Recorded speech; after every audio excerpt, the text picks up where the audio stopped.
Welcome to this very special edition of the KAJ Masterclass Live, the show which ensures that you profit from your time spent here with experts, either through the industry insights, information, or simply learning from them. And today we have Kara Goodwin. She is a meditation and spiritual transformation coach, and she's also the podcast host of the Good Podcast Meditation Conversation. Welcome to the show, Kara. Thank you, Ajay. I'm so excited to be here. You are welcome to the show, Kara. You are welcome to India in this online form. And I'm sure not just in India, but a lot of people across the globe will benefit from what we are going to talk about. We'll be talking about the transformative power of meditation. So, Kara, first to understand from you your meditation journey. I want to, in India, a lot of people look at meditation in their own manner. The world is looking at it much more intently now. I want to understand for the audience exactly how did your meditation journey begin and how do you see meditation?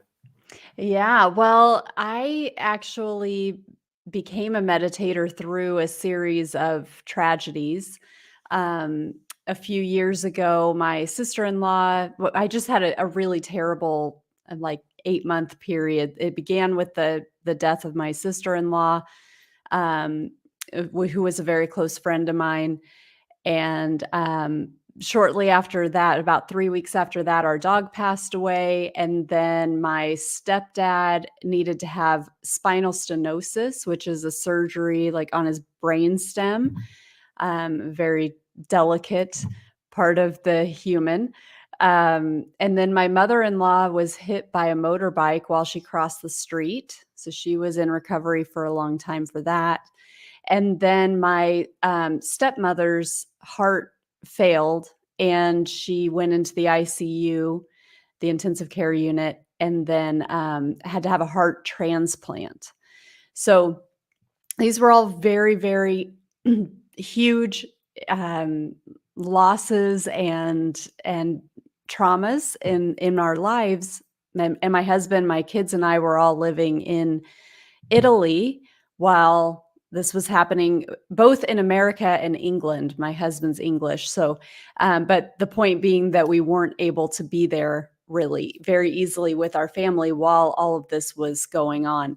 So that was just a very difficult time. And my world just felt like it turned upside down. And I'd been drawn to meditation for quite a while, but never been able to really get a habit going. I didn't really feel like knew what I was doing. I didn't feel like I was doing it correctly. Wasn't really getting anything out of it. So I would try it for a few days and then give up. And when all of this happened, that was prior, years prior. But when all of this happened, I really felt that I needed something that could kind of anchor me into myself, into a higher truth. And so I turned to meditation, and I found the teachings of Paramhansa Yogananda, and that was my starting point. So using his methods, which I really liked because he was, of course, very, very spiritual, very connected with God, but he had a very kind of scientific approach to meditation in terms of cause and effect. If you do this with the breath, this will be the result. And that's really what I needed at that time. I really wasn't trying to deepen my spiritual life at that time. I was really there just for getting a sense of calm, getting a sense of perspective.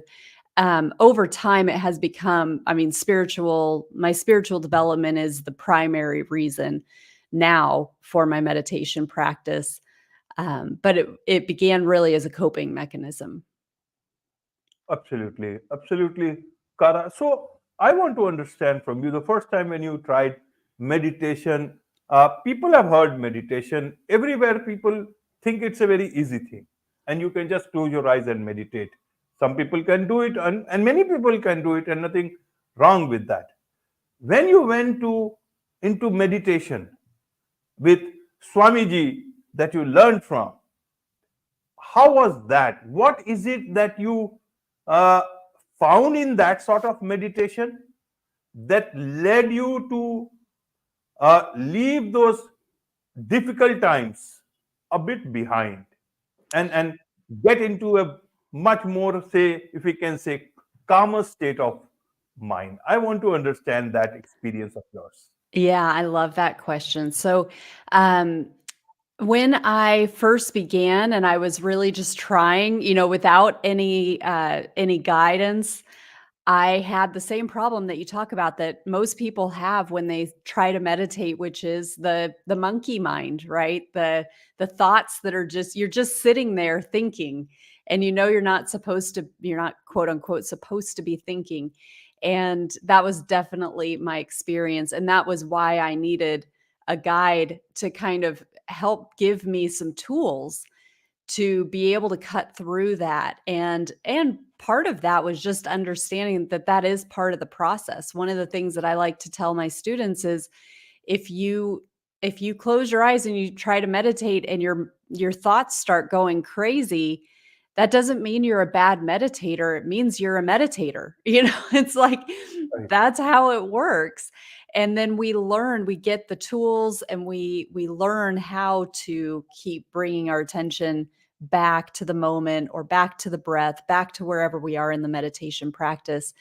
And so, for me, it was just building step by step, focusing on the breath, and then including a mantra, and including relaxation techniques, and different elements to the meditation in terms of visualization, affirmation, or whatever, um, whatever I want to do in that expansion part of the meditation. Um, and the first kind of because I noticed the calmness pretty quickly, as I was in a meditation. It didn't take long to be able to notice that, oh, you feel calmer, you feel more relaxed. And that was what drew me to meditation anyway. I had expected that it would help to calm me down. Um, but I remember it took a while. I want to say it took a few weeks or a few months. I can't remember now. But when I had my first experience of feeling something more happening, something beyond the biology, and I'm sure there are biological elements to it, but for me, it was this downpouring of light, feeling that, and actually seeing behind closed eyes, this luminous light coming, pouring down from above. And it felt I mean, it moved me to tears. I wept when that happened, um, because it really felt that I had connected with something beyond my human experience, something loving and benevolent, and, um, and that was deeply, deeply moving for me. So, didn't take long for the calmness, and then the experiences like that, which have just amplified and grown over time, where there's a connection to something, beyond the material plane, have been deeply meaningful for me. Right, right, Kara. You explained it well. And I want to understand again a bit more is that when you meditate, do you connect with yourself or you connect with outside uh, power, which you call, with source? I want to Mm. understand that source a bit more. And Uh-huh. also, people say that, many times it helps me connect with myself.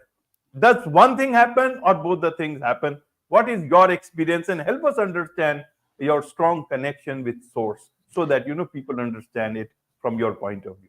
Yeah, great question. So, it's outside of us, and it's within us, right? As above, so below; as within, so without. So, what's interesting is I've had several experiences that defy our understanding of reality, and in those experiences, I have a complete knowing that the entire universe is within me.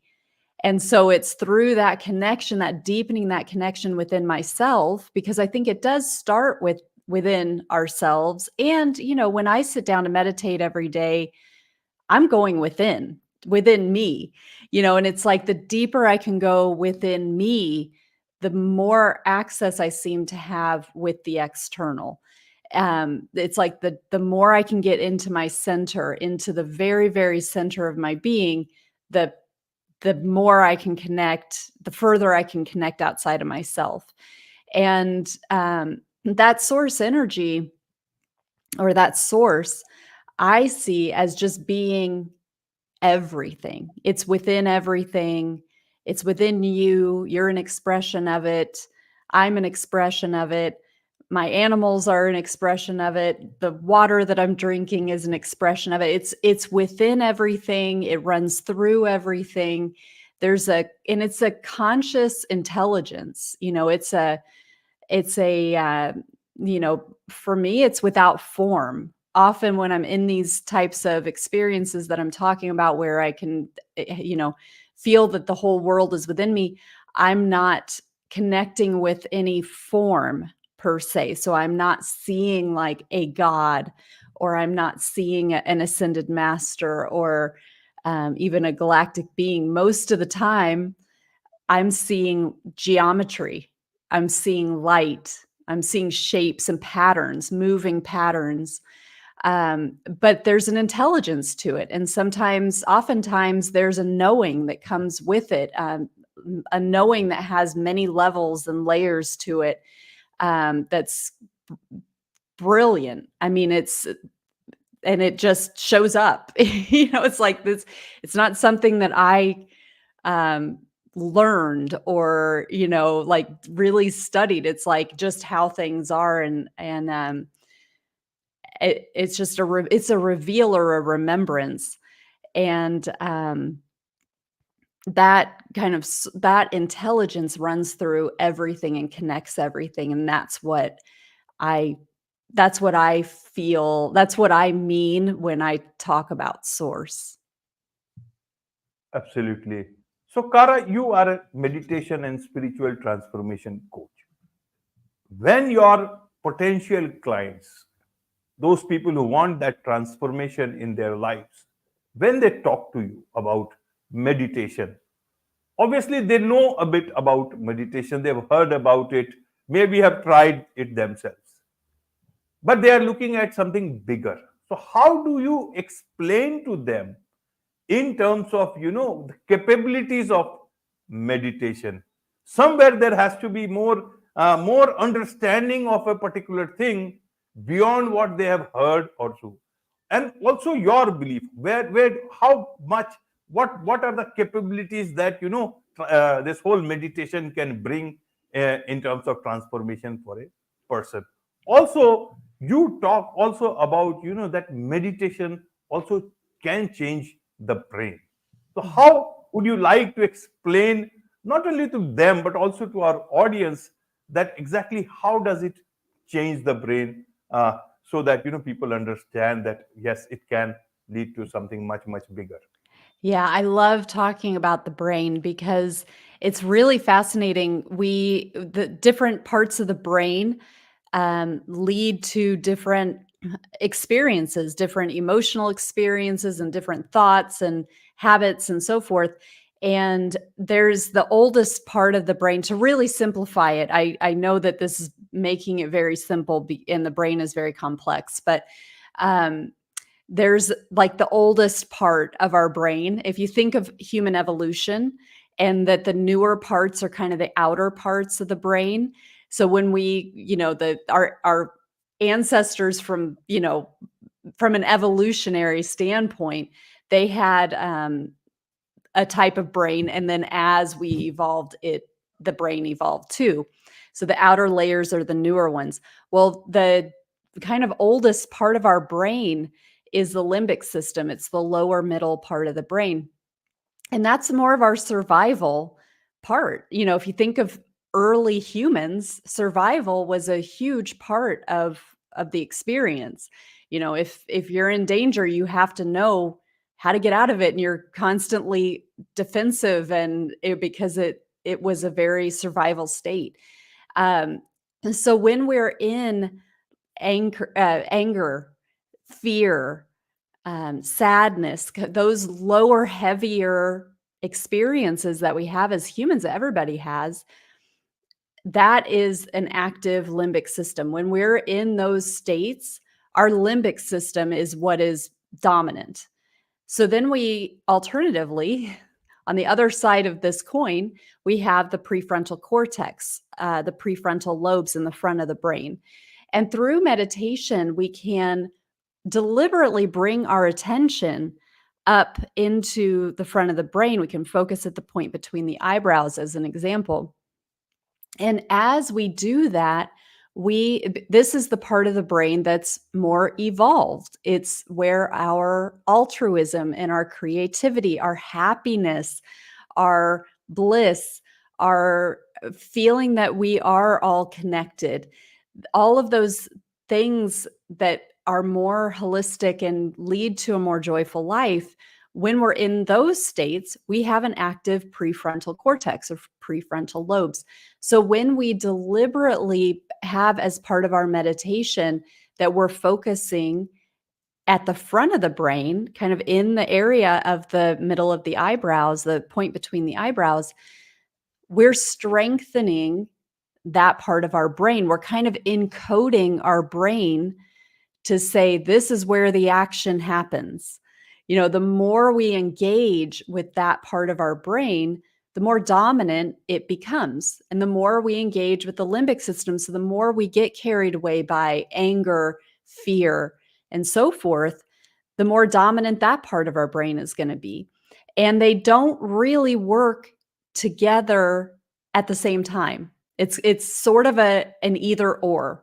Again, very much simplifying it. But so when we have a more active prefrontal cortex, prefrontal lobes, we have a less dominant limbic system, which means that our default as we move. So not only during meditation, what happens with is, meditation, of course, is not a one and done. It's not like, oh, I meditated in March and so I did it. It's like, no, you get the benefit from that cumulative effect from continually doing it, because you have this opportunity to reprogram, repattern your brain, those neural synapses, and make, you change yourself, you change your brain, you change what part of your brain is active, who's driving, who's flying the plane of your being. And so that is the profound effect that meditation has on the brain. And again, that's with continued practice. You'll experience things like relaxation, joy, peace through one meditation session, but the opportunity to really reprogram yourself and to really transform yourself comes from that dedication, continuing to engage with meditation every day. Wonderful. There is much to learn about meditation from you. So, this is one podcast. You have got many podcasts. You are the podcast host of Meditation Conversation. Tell us a bit about that, what people can learn from there. Yes, thank you. So, Meditation Conversation is an interview style format. It began, I'm like 320 something episodes in, something like that. It began as really kind of a focus on meditation. That was when I started over 5 years ago. Now it's really talking a lot about, I have a lot of guests on, and we talk about things like energetic healing. Um, what I have specialists from Cambridge University, for example, talking about studies that they've done on the brain in relation to meditation. We talk about really, it's more about consciousness. So it's their conversations, and the thread that goes through all of them is consciousness. It's that there is this consciousness that's flowing through everything, and it can be used in all different kinds of ways. People tap into it all different kinds of ways. And so there are lots of different ways, if we think of it as a prism, lots of different ways to look at consciousness and the mystery of it. and how it's utilized for bettering the life experience. Great, great. So, for those people who would want to learn more about you, about your podcast, connect with you for being your learning from you, have their own transformation, what is the best way for them to do so? Well, thank you. It's karagoodwin.com is a great place to start. I spell Kara with a K, so Kara Goodwin. And meditation conversation, there's all kinds of hours and hours of resources of fascinating conversations. And you can get to that through themeditationconversation.com or any podcast platform or YouTube or anything. And my social media, I tend to focus mostly on Instagram. So that's Kara_Goodwin_meditation. Wonderful. With this, it's a wrap on this very special edition of the KAJ Masterclass Live. Thank you so much indeed for joining us. Thank you, Ajay.